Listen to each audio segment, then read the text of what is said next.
Circuit training o split routine, alin ang mas hiyang sayo?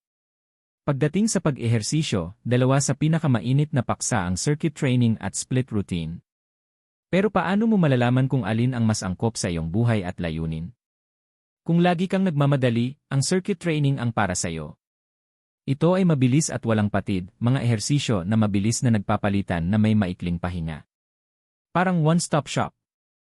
Mainam ito para sa pagpapayat at pagpapaganda ng tibay ng puso dahil nananatiling mataas ang iyong heart rate.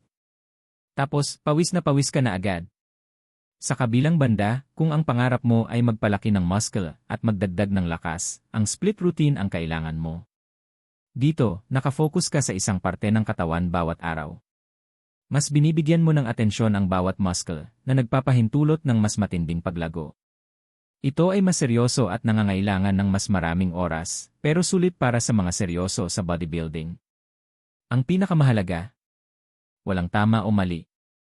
Ang pinakamahusay na routine ay ang patuloy mong ginagawa at nagpapasaya sa'yo. Subukan ang pareho at mag-commit sa isa. Kaya, ano nang pipiliin mo, circuit o split?